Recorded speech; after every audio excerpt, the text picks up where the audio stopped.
হত্যামূলক মামলা দেওয়া হয়েছিল।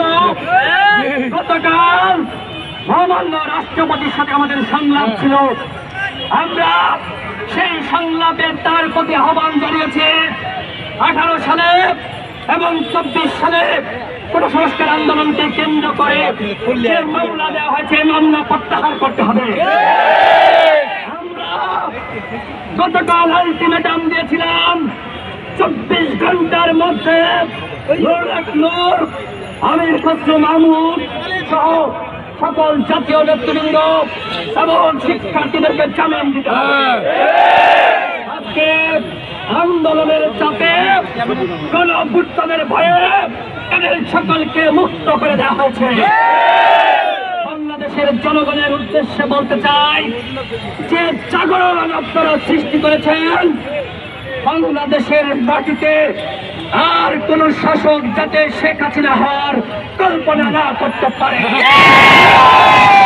তরুণ নেতৃবৃন্দকে বলতে চাই, এদেশের তরুণ সমাজকে বলতে চাই, আপনারা এই জাতির কর্ণধার, আপনারাই এ জাতিকে পথ দেখিয়েছেন কিভাবে গণ অভ্যুত্থান করতে হয়, স্বৈরাচারকে দাঁত ভাঙা জবাব দিতে হয়।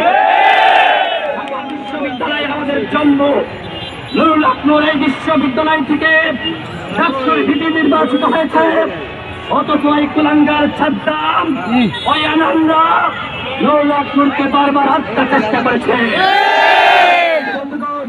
আমাদেরকে দমন করে গেছে। 18 সালে যখন আমাদেরকে জেলে নেওয়া হয়েছিল, আমরা জেল থেকে সরাসরি ঢাকা বিশ্ববিদ্যালয় ক্যাম্পাসে এসেছিলাম। নুরুল হক নূরকে 24 সালে কোন সংস্কার আন্দোলনকে কেন্দ্র করে জেলে নেওয়া হয়েছিল। আজকে নুরুল হক নূর বাংলার বাঘ বিলের দেশে ক্যাম্পাসে প্রবেশ করেছে।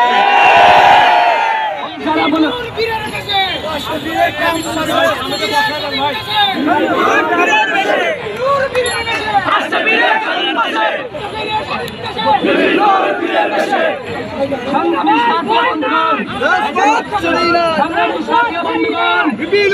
আমরা বলতে চাই, আমরা মামলা করে ভয় দেখিয়ে ছাত্র অধিকার পরিষদ, গণ অধিকার পরিষদের নেতৃবৃন্দকে গর্তের মধ্যে ঢুকানো চাইনি। যতবার হত্যা চেষ্টা করা হয়েছে ততবার আমরা ঢাকা বিশ্ববিদ্যালয় ক্যাম্পাসে ফিরে এসেছি। কাদেরকে ভয় দেখাবে? এদেশের ছাত্র সমাজ জনগণকে ভয় দেখাতে পারবেন না। সেনাবাহিনীর বন্দুকের নলের সামনে, পুলিশের বন্দুকের নলের সামনে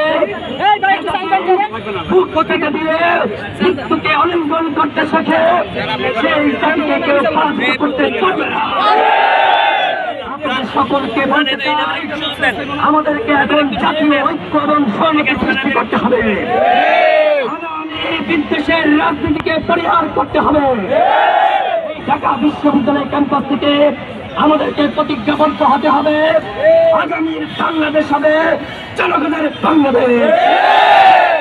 বাংলাদেশকে এমন ভাবে মহান মুক্তিযুদ্ধের চেতনায় আমাদেরকে বিনির্মাণ করতে হবে, আর কেউ যাতে বাংলাদেশের স্বৈরাচার হওয়ার দুঃসাহস না দেখায়। আমি আর দুটি কথা বলে শেষ করব, সেটি হলো এই যে থানায় থানায় হামলা চলছে, পুলিশদেরকে হত্যা করা হচ্ছে, কারা করছে? আপনারা দেখেন ওই ভারতীয় করছে।